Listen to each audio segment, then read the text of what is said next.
and welcome back. Day 29 of our countdown to the 50th anniversary of the Magic Kingdom.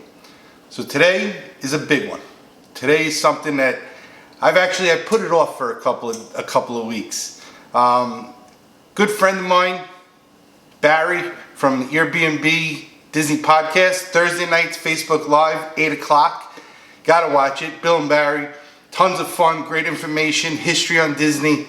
You check it out, and then head over to iTunes if you can't do it on Thursdays, and give them a listen on the podcast.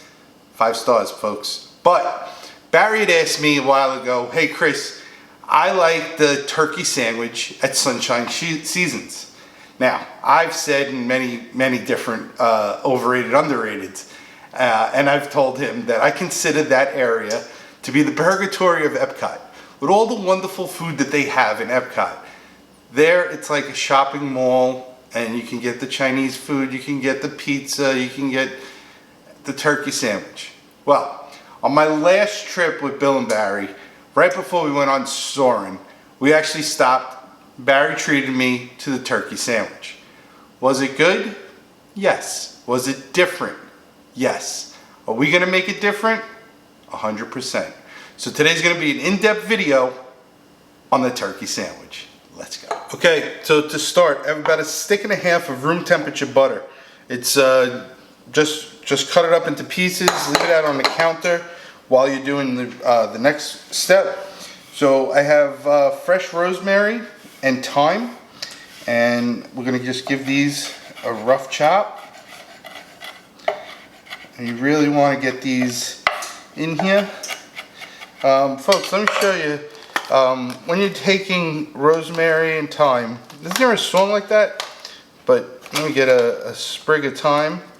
All you want to do is just take it the opposite way with your fingers, and they'll come right off. And you do the same for your rosemary.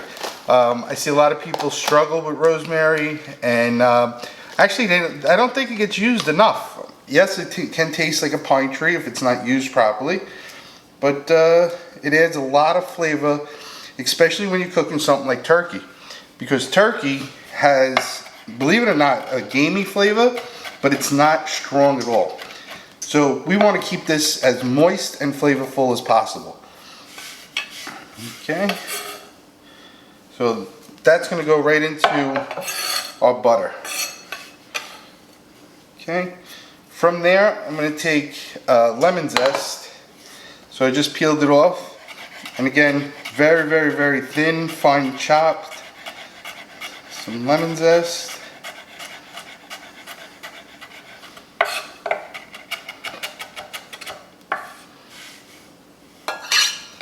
Add into the bowl.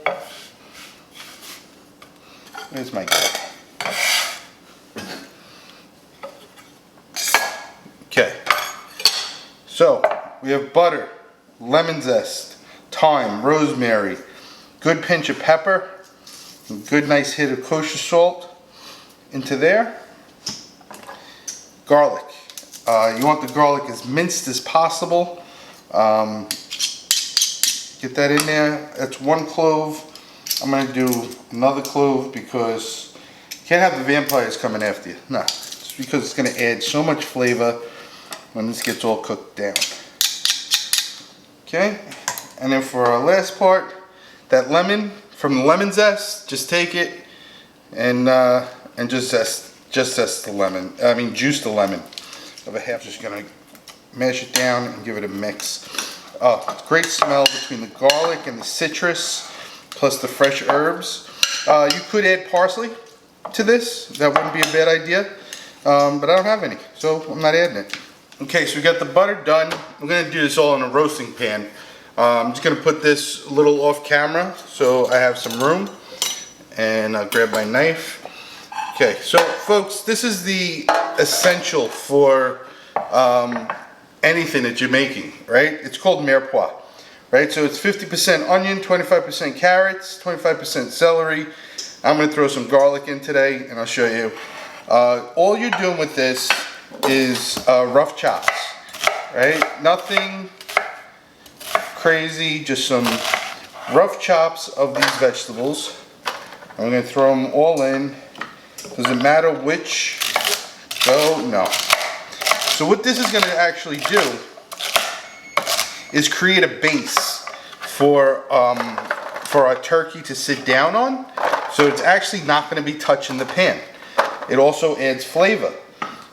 Sometimes, can you use too much? No, because you're going to also turn this into a sauce or a gravy. And there you have it. So you can see 50% onion, 25% carrot, 25% celery. And we got the garlic in there. And here is the turkey. So I'm just doing a turkey breast today. Folks, you can notice, right, I got rid of the cutting board, right? We're on a plastic cutting board. Wood cutting board for vegetables and fruit and chocolates and things like that. Nothing's gonna penetrate. So this is just turkey breast, right? You want it as dry as possible. Make sure you're washing your hands constantly when you're doing this. And what I'm gonna do is I'm gonna take that butter that we had sitting, right? I'm gonna give it a quick mix because sometimes the lemon juice doesn't all incorporate.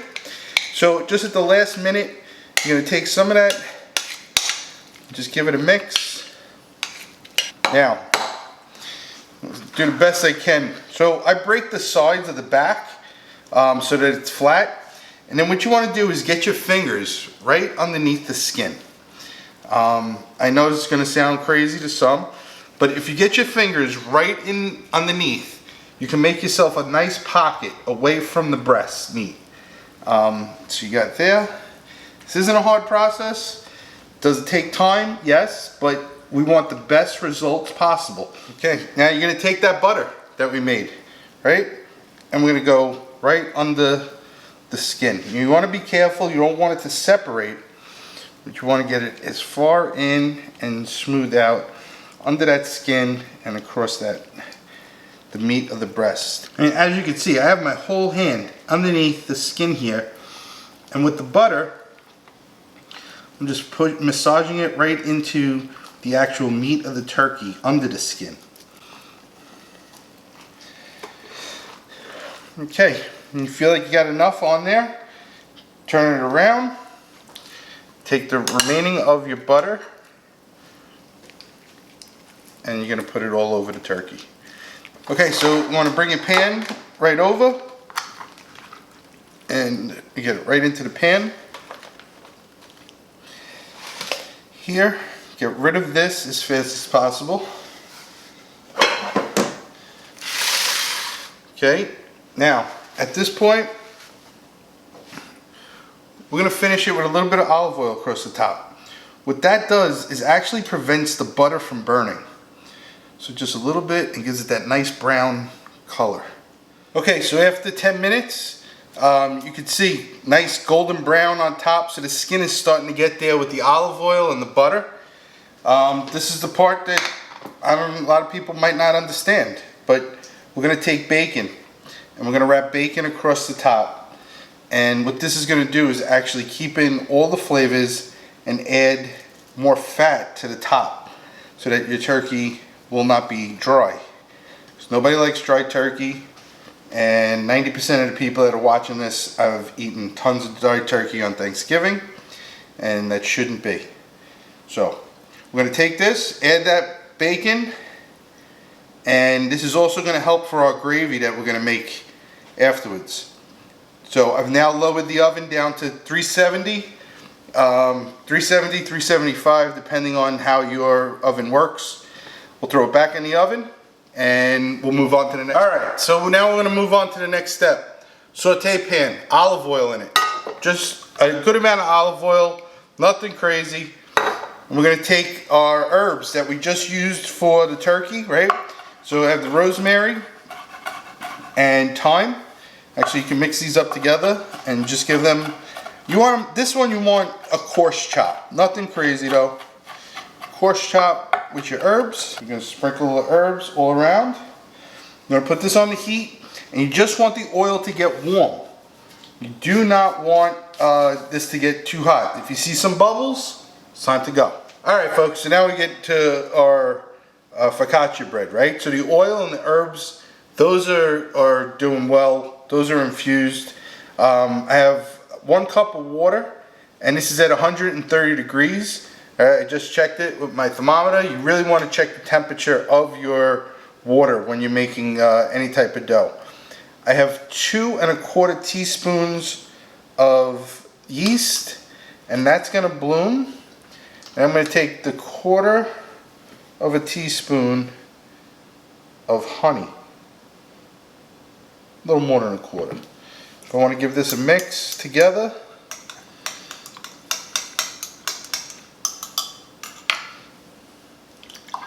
Get that all incorporated. We're going to let this sit for a good 5 minutes. Okay, so after a few moments, you can see, take a look at that, the way it's been, it actually rose. You have the fermentation starting on the top.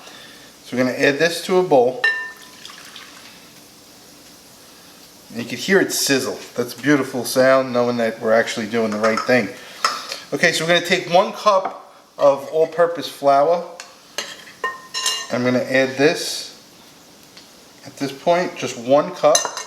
And I'm taking a 1/4 cup of that olive oil herb mixture of the olive oil thing, and we're going to add that as well and combine. Okay, and you're just going to give this a mix.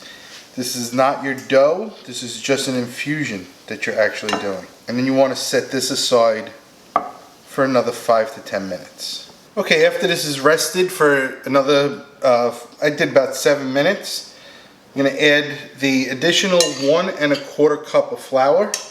You just add that right in. And start folding in your wet into the dry. Okay, so now once your dough is in the in this form, it's still a little tacky, but it's good enough to go.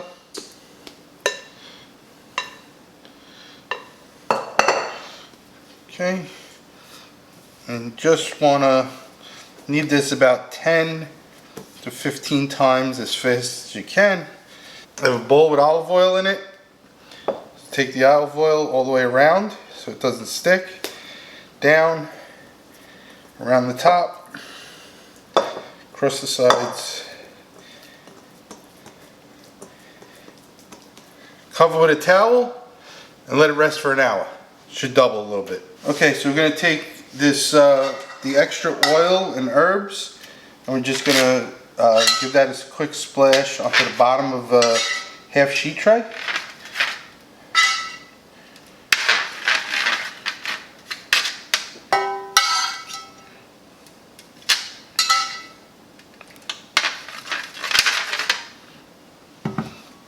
And then we're going to take our dough that's risen nicely, upside down, a little splash of oil there. You want to stretch it out with your hands and dimple it. Now we're going to take the remaining of the herbs and the olive oil and go right across the top. Alright, now you want to let this rest for another 20 minutes before we put it into the oven, which times out perfectly because I got about another 5 minutes on the turkey.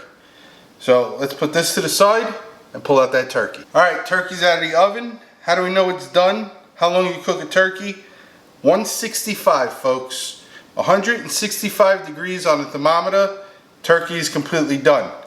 Here's the key for turkey though. You need it to rest as long as it was cooking.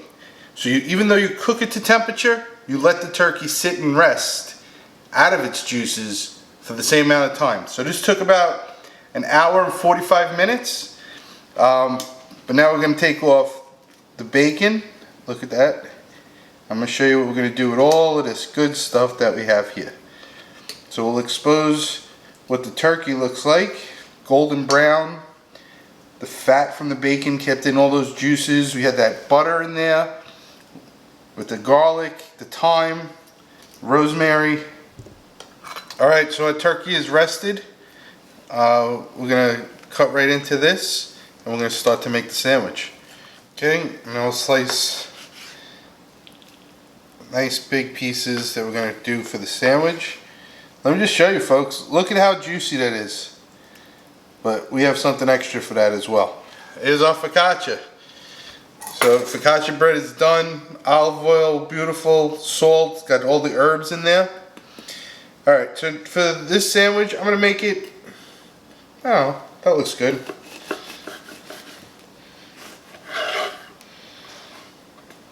And then we'll cut it this way because that's how I had it at Sunshine Seasons.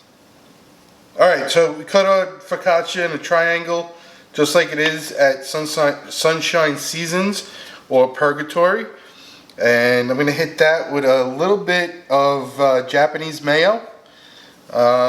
Mary, I know you're watching. You have no clue where to get it.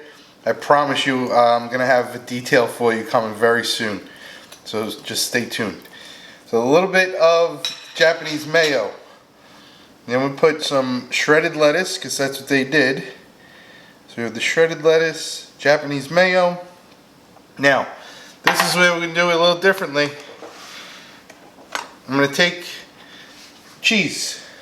I spoke with Barry, asked him, is there cheese on there? We couldn't remember. He said never say no to cheese. So we're going to put a couple of slices of Gruyere. What's Gruyere, folks? That's the Swiss without the holes. So we're going to go with a couple of slices of that. Look at this beautiful turkey. And the only thing better to do with this turkey is, you see this gravy? Well, I didn't show you the recipe during the video, but this will be posted on Facebook within the Facebook group. This is an amazing gravy. Now all that bacon and everything that was on top of the turkey got used in here. But what we're going to do is we're going to dip the turkey right in there. Get all that beautiful sauce in there. Here's another one.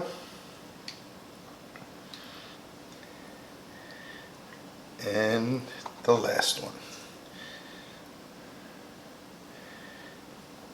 Oh, look at this. Barry, I hope this is better than the gobbler over at Wawa. There you go, folks. We got the turkey sandwich. Oh, but you thought I forgot. I didn't forget. I remember. They served a cold elbow pasta salad with it. So I made that too. Because when we do it like Disney, we do it differently. But there's everything. This is going to be delicious. Let's go.